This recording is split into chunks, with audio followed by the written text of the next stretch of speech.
Okay, so today's video is a bit of an interesting one, and we're talking about what to do once you've got bolts out that were seized. So this bolt here was seized in my engine bay, or in my engine block, and it's one of the main fasteners that holds my engine to my motorcycle frame. Now you can just about see on the top here, let me bring it into focus, you can just about see on the top here that the reason it was seized was because all of the thread is gunked up, and it's likely an alloy formed between the engine casing material and the bolt material. But that made this bolt incredibly difficult to get out. Now there are loads of videos on the internet about how to get seized bolts out, so I won't cover that much in too much detail, but what I'm going to cover is what to do after you've retrieved a seized bolt. So this one came out of the engine, and I decided because it's a critical part for the running of the motorcycle, I wasn't going to put it back in. So this is going to get put to one side, and instead we've got a replacement. Now there was a couple of factors that went into that decision-making process. First of all was the damage to the threads. So if the threads weren't quite so damaged, i.e. with all the anodizing bit on the top or all the extra material on the top, I may have considered putting it back in like the other 4 bolts that I removed. The other factors to consider is the shape of the head itself. So you can just about see here that it's got quite a lot of rounding where I had to use some power tools to get it out. And the new one does not. So these are the sorts of decisions that go into whether or not you should replace the bolt. Now I've decided to replace the bolt, but there's a few extra bits and bobs that I'll need to do so. So because we've removed a damaged bolt, the likelihood is there's damage done to the nut equivalent, which will be the engine casing, i.e. the threaded hole in the engine casing. So we need to make a few fixes. So I've bought a tap, which is the same thread pitch as the bolt, and it's the same size. So this was an M12 by 1.25mm threaded bolt, which means I've got an M12 by 1.25 threaded tap. Just about see it there. I had a thread gauge to make sure I was purchasing the right bolt and the right tap. I got a marker so that when we tighten the bolt up, we know if it's shifted, because there may be damage to the threads. We've got the handle for the tap itself, and some copper grease to help making the bolt come out any easier next time I need to remove it. So now let's move over to the tapping portion of the project. Okay, so here we are now with the hole that the bolt came out of, and I'm just going to do a quick check with the new bolt to make sure that it does actually fit in the hole and that it is threaded to the right pitch. So just put it in, just finger tight. It feels like that's grabbing pretty nicely, although it does feel a little bit rough, which could be indicative of damaged threads. So it's important that we tap it. So now that I know that's the right size hole, I'm going to get my tap out. In fact, I'm going to be back in a second because I left some of it on the table. Okay, so I've had to cheat ever so slightly, and I have fitted my tap onto a socket that just about fits the right size, because I haven't got space to put anything else in. And then what I'm going to do is just slowly ease the tap in. There we go. And then every now and then ease it off. So I like to do 4 to 1. So in this instance I'm doing a quarter turn.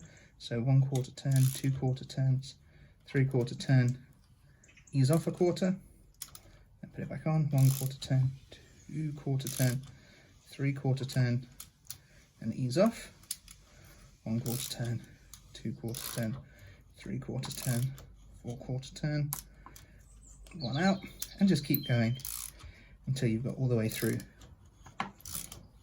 the object you're trying to tap. Every now and then it's nice to just put a few extras in, just to really get it in place. I'm just going to quickly check to see if I've gone through yet. No, not yet.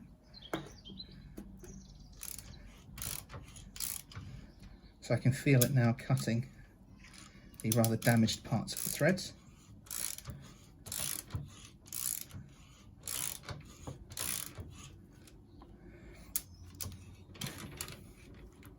There we go. So it's not too critical how many turns you do, but what is critical that every now and then you unwind it. So is it finger tight yet?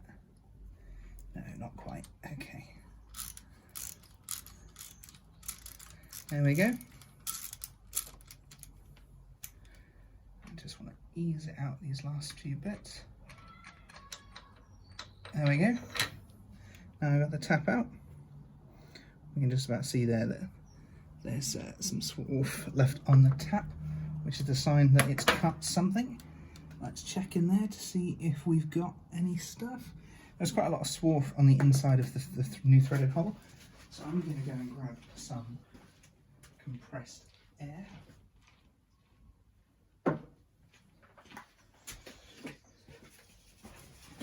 Just to blow it out. There we go. And it's looking much, much cleaner now. Okay. Okay, now it's time to reassemble everything. So, I'm going to grab our copper grease. And some say you should lather the entire bolt.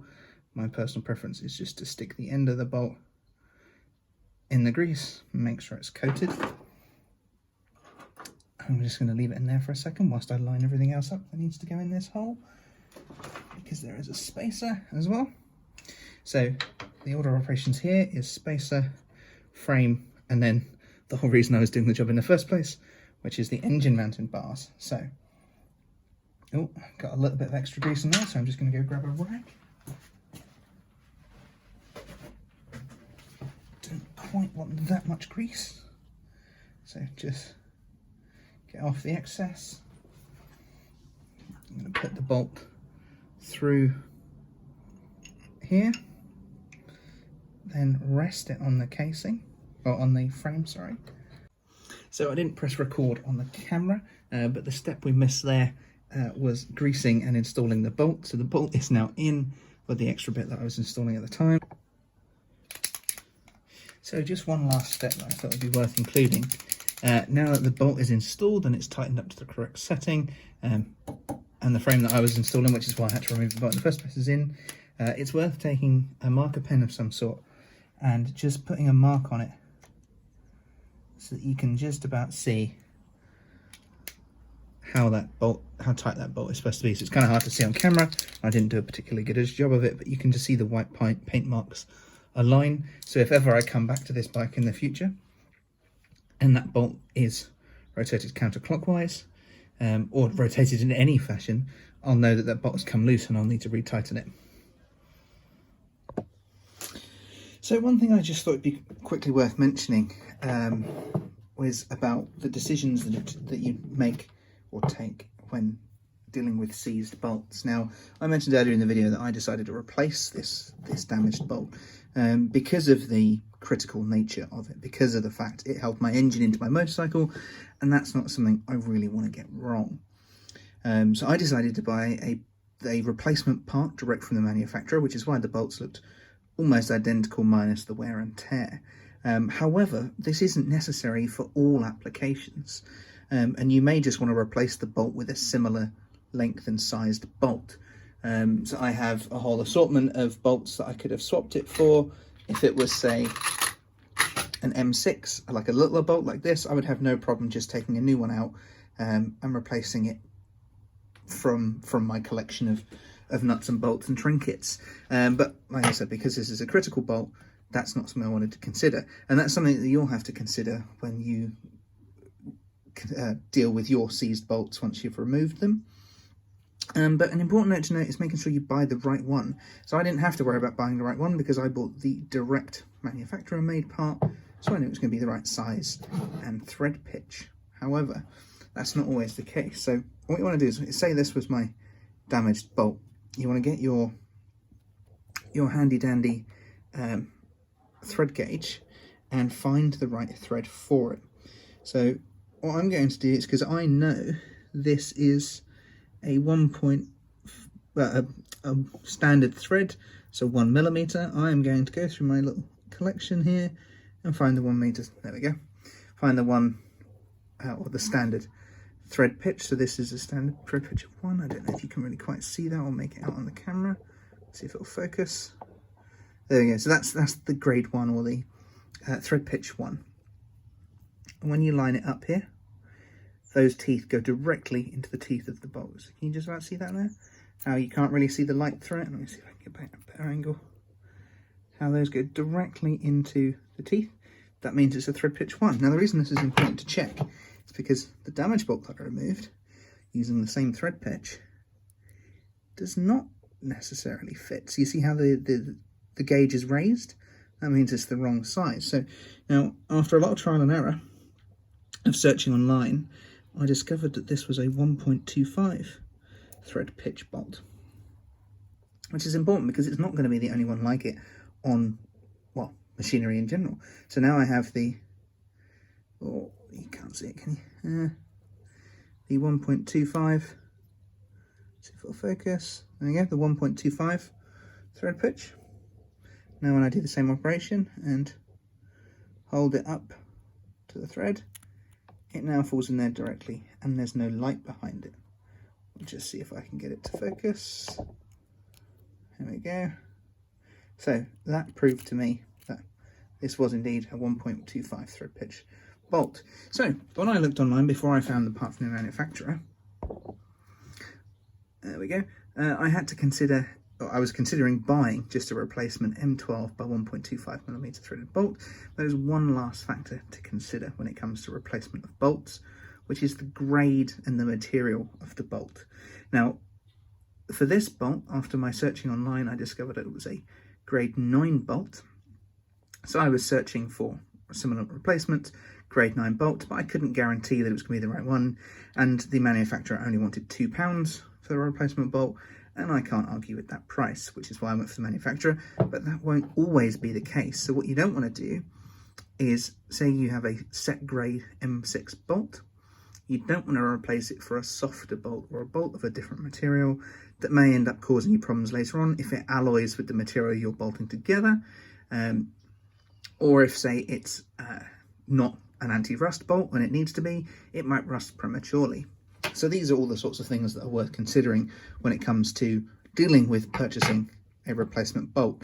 But like I said, for most of your standard, even up to M8 bolts, just any of these would do.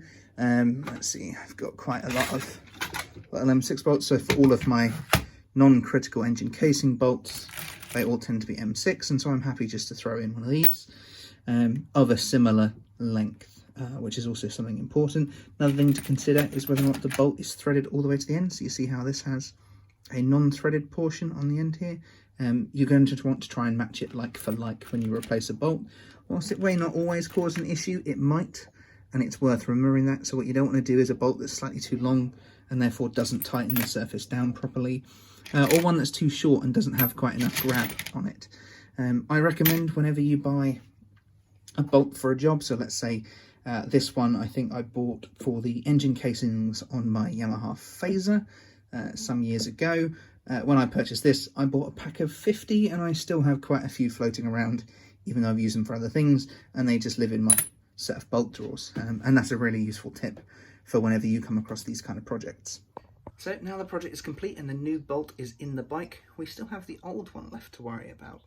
Now, quite common, people would just throw this away and forget about it, but I much prefer putting the bolt on my shelf, there it is there, to remind myself of all the lessons that I've learned on this project and the next. And that's it. Ask any questions if you have any.